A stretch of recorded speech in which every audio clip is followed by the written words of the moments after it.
வீரர்கள் ஈடுபட்டு இருக்காங்க. உங்களுக்கு தேவையான சில அடிப்படை விஷயம்லாம் இருக்கு, கழிப்பறை, உணவு, இதெல்லாம் வந்து கரெக்டா இருக்குதா? அதுக்கான வசதிகள் ஏற்பாடு பண்ணிருக்காங்களா?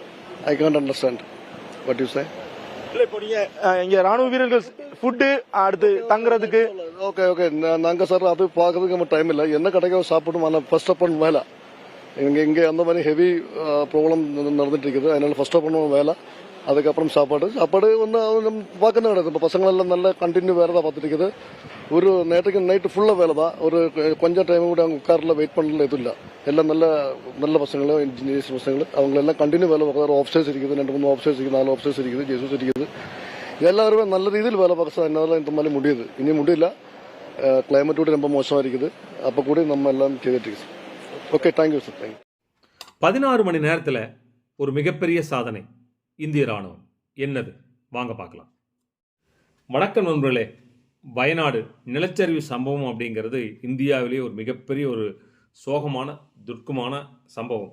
ஏன் அப்படின்னா, அங்கே ஒரு ஊரே இருந்த ஊர் இப்போ இல்லை அப்படிங்கிறது மிகப்பெரிய வேதனை. நேரோடு பார்த்தீங்கன்னா 300 வீட்டுக்கு மேலே அந்த இருந்த சுவடும் கூட இல்லைங்க. அப்படி ஒரு ஊர் இருந்துச்சா அப்படிங்கிறத தேடுற அளவுக்கு ஆகிப்போச்சு அந்த ஊரே இல்லை. அந்த ஊர் அப்படிங்கிறது எங்கே போயிருக்குது அப்படின்னா, சூரல் மலைக்கு அங்கிருந்து அந்த மலையிலேருந்து கீழே கொண்டு வந்துருச்சு நான் பார்த்துட்டு இருந்தேன். ஆனால் அதுக்கு முன்னாடியே அந்த முண்டக்கை அப்படிங்கிற ஊருக்கு மேலே ஒவ்வொரு மலையில் ஸ்டெப்பருங்களா, அந்த முண்டக்கைக்கு மேலே இருந்த ஒரு ஊர் புஞ்சரி மட்டம் அப்படிங்கிற ஒரு கிராமம் இருந்திருக்குதுங்க. அந்த கிராமம் பிள்ளை அப்படிங்கிறதா ஒரு மிகப்பெரிய அதிர்ச்சியான சம்பவம். அந்த இடத்துக்கு நம்முடைய இராணுவ வீரர்களும் மீட்பு பணி குழுவும் அங்கே போயிட்டாங்க. ஆனால் அங்கே வந்து மிகப்பெரிய மண்ணு குவியல்கள் இருக்கிறனால அதுக்குள்ளே போய் இவங்களால வேலை செய்ய முடியறதில்லை. அப்படிங்கிறனால அங்கே நேரோடு பார்த்தேன் ஜேசிபி மண்ணை தள்ளுறதுக்கு ட்ரோசர் இதெல்லாம் இருந்தால் நல்லா இருக்கும் அப்படிங்கிற மாதிரி யோசிச்சுட்டு இருக்கிற போது அதுக்கான போகிற வழியே இல்லை. ஏன் வழி இல்லை அப்படின்னா, முண்டக்கைக்கும் சூரமலைக்கும் சென்ட்ரல் இருந்தக்கூடிய ஒரு பாலத்தை காட்டாற்று வெள்ளம் அடிச்சுட்டு போயிடுச்சு. அப்போ என்ன பண்ணால் தற்காலிகமாக ஒரு பாலத்தை அமைக்கணும் அப்படின்னு நம்மளுடைய இராணுவம் முடிவு செய்கிறாங்க. உடனே அதுக்கு ஆக்ஷன் எடுக்கிறாங்க. அதுக்கு அந்த இடையில அமைக்கக்கூடிய அந்த தற்காலிக இரும்பு பாலத்துக்கு பேர் பெய்லி. எப்படி இந்த பெய்லி அப்படிங்கக்கூடிய அந்த பேர் வந்துச்சு அப்படின்னா, நேரோட்டு 2ஆம் உலகப் போரின் போது பிரிட்டன் ஒரு இன்ஜினியர் தான் டொனால்டு பெய்லி அப்படிங்கிறவர் தான் இப்படி ஒரு பாலத்தை ஈஸியாக வடிவமைக்கிற மாதிரி அந்த வடிவத்தை உருவாக்குறார். அதனால அந்த பாலத்துக்கு பெய்லி அப்படிங்கிற அவர் பேரே வச்சுட்டாங்க. நேரோட்டு பார்த்தீங்கன்னா, இதுக்காக நம்மளுடைய இராணுவ வீரர்கள் வந்து டெல்லி, பாம்பே, பெங்களூர், கோயம்புத்தூர்லேருந்து அதுக்கு தேவையான உபகரணங்கள் எல்லாமே ஃபஸ்ட்டு கோழிக்கோடு கொண்டு வந்து ஏர்போர்ட்டில் இருக்கிறாங்க.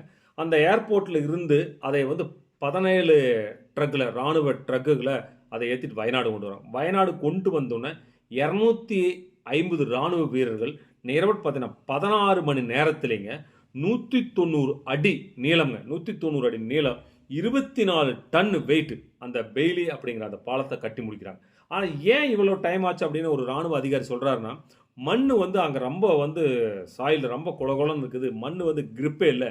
அதனால் அந்த பாலம் நிற்கிறதுக்கான ஒரு ஹார்டை நாங்கள் உருவாக்குறதுக்கு தான் எங்களுக்கு இவ்வளோ டைம் ஆகி போச்சு. இல்லாட்டி இந்த பாலத்தை முன்னாடியே அமைச்சிருப்போம். எங்களுக்கு வந்து சாப்பாடு, தூக்கம், ஆக்சுவலி யூரின் போகிறது, பாத்ரூமு, உணவு, உறக்கம் எல்லாம் எங்களுக்கு கிடையாது. ஏன்னா நாங்கள் வந்திருக்கிறது வந்து ரொம்ப இம்பார்ட்டண்டான விஷயத்துக்காக வந்திருக்கோம். நாங்கள் அதை பற்றியில் யோசிக்கிறது இல்லை, நாங்கள் யோசிக்கவும் மாட்டோம். முதல்ல இந்த ஒர்க்கை முடிக்கணும் அப்படிங்கக்கூடிய ஒரு அருமையான ஒரு ஸ்பீச்சை வந்து நாம் இந்த பதிவில் பார்க்குறோம். அதுக்கப்புறம் இந்த பெய்லி அப்படிங்கிற பாலம் எப்படி அமைச்சாங்க, இந்த அமைச்சதுனால ஆக்சுவலி வந்து பார்த்தீங்கன்னா இந்த சூரமலையிலேருந்து அந்த முண்டக்கைக்குள்ளே ஜேசிபி இதெல்லாமே போகிறதுக்கு ஆரம்பிச்சிருச்சு. அதுக்கப்புறம் மோப்ப நாய்களை இப்போ கொண்டு வந்து நேரோடு பார்த்தீங்கன்னா 6 மோப்ப நாய்களை இப்போ கொண்டு வந்துட்டாங்க. அந்த நாய்கள் வந்து கண்டுபிடிச்சி கொடுத்துட்டு இருக்குது. இந்த 3 நாளில் அத்தனை பேர் இறந்துருப்பாங்கன்னு நினச்சிட்டு இருக்கக்கூடிய டைமில் ஒருத்தரை உயிரோடு மீட்டிருக்கிறாங்க. அது மீட்பு படையினருக்கு ஒரு மிகப்பெரிய உற்சாகத்தை கொடுத்துருக்குது. பட் அப்படி அவர் மீட்டுற போது அவர் இந்த 3 நாளாக தண்ணி இல்லாதனால நீர்ச்சத்து உடம்புல இல்லாமல் ரொம்ப மயங்க நிலையில் இருந்தார். அவரை முண்டக்கையிலிருந்து ஆக்சுவலி வந்து பார்த்தீங்கன்னா இங்கே சூரமலைக்கு 2.5 கிலோமீட்டர் வந்து தோல்லையே சுமந்து கொண்டு வந்து அவரை ஹாஸ்பிட்டலில் அட்மிட் பண்ணி அவர் ட்ரீட்மெண்ட் எடுத்துகிட்டு இருக்கிறாங்க. கண்டிப்பாக இந்த சூழ்நிலைகள் எல்லாமே சீக்கிரமாக மாறணும் அப்படின்னு நம்ம இடையே வேண்டிக்கிறோம். கண்டிப்பாக இன்னும் அங்கே மலைத்தூரல் இருந்துகிட்டே தான் இருக்குது. அதையே இந்த பதிவில் நம்ம பார்க்கலாம். நன்றிங்க.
இப்போது சூரமலைக்கும் முண்டக்கைக்கும் இடையில் பாலம் வேலை முடிஞ்சதுனால முண்டக்கைக்கு மேலே இருக்கக்கூடிய கிராமமான புஞ்சரி மட்டத்துக்கு இராணுவ வீரர்களும் மீட்பு பணியும் செல்கிறாங்க.